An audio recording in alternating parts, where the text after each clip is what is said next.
Welcome back to The Mission Deserved. I'm your host, Tina Marie Dominguez, and today I want to talk to you and share a little bit about a few things I wish that I would have known or focused on more when I first started out as a coach. Now, just a tiny bit of backstory, especially if this is your first time listening in. I retired from the Marine Corps in 2015. And immediately upon retiring, I started going back to school to pursue my degree in exercise science and nutrition. Health, actually not even health, but fitness had always been like a huge part of my life. I grew up as a multi-sport athlete through elementary school all the way up to high school. And then obviously when I joined the Marine Corps, I also had to have and maintain a certain level of fitness. The health aspect, though, I wasn't very good at that.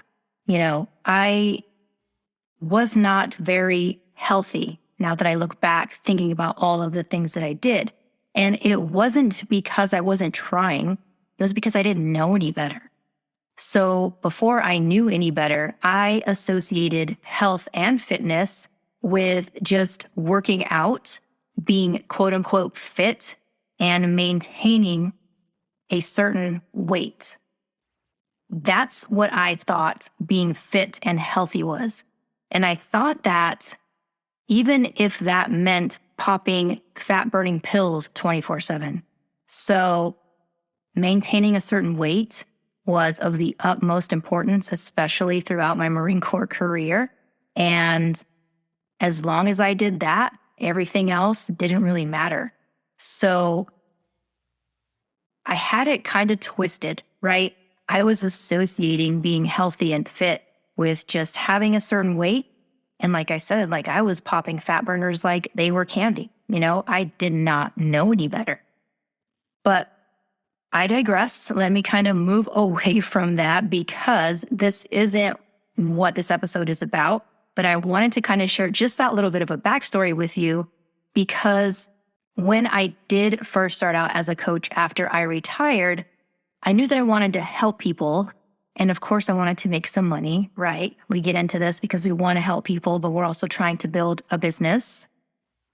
And I thought that having an education or a bunch of certifications meant that I would also get a bunch of clients. So I was associating being a good coach and getting clients with having a lot of education and multiple certifications, which again, it was just because I didn't know any better, right? I was just starting out. I thought if I have these things, the clients will come. Now, there's layers to all of this. And when you're new, you don't know about all of these layers. I certainly didn't. And I wish that I would have taken more time to figure out at least these 5 things when I first started out. So what I want to do is I want to pose these 5 questions to you in case you are where I used to be, right? So the first question, and I'm going to read off my notes, is what is your purpose? Are you doing what you really want to be doing? The second question is, what are your values? What do you stand for or against? The third question is, what is your vision? Why are you doing this thing in the first place? The fourth question is, who are you? How are you showing up? Are you showing up how you want to be showing up? And then finally, the fifth and final question is, what makes you different? What sets you apart from all of the other competitors that are out there? Now, being knowledgeable and getting clients are not synonymous with one another. And if you've been following the Johnny Depp and Amber Heard trial, just like making a pledge and donating are not the same thing, are not to be used synonymously. Being knowledgeable and getting clients are also not synonymous with each other, right? So for example, I save and I read things on social media, whether that's saving things on Instagram or YouTube videos, saving articles on Facebook, whatever it is. I do that because I want to learn. There's something about it that someone has put out, and I'm like, oh, I can learn from this and I can try and improve my craft or something to that effect, right? But I personally, I will buy or sign up with coaches through social media because I actually connect and I can relate with them. So the reason that I'm able to relate and connect with them is because they are sharing different aspects of their story, their purpose, their values, all of these things, right?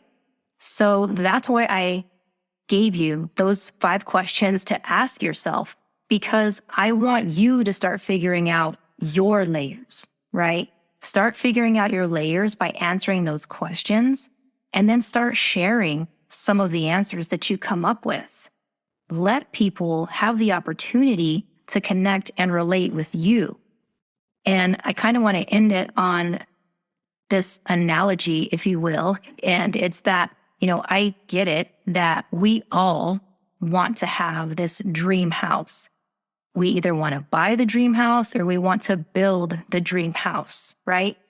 But in this scenario specifically, it's up to you to lay the foundation of your dream house, not anybody else. So I encourage you, go through, take the time, answer those questions, see what you come up with, and start sharing a little bit more of you. So until next week, thank you for hopping in, and may you continue to rise up and persevere.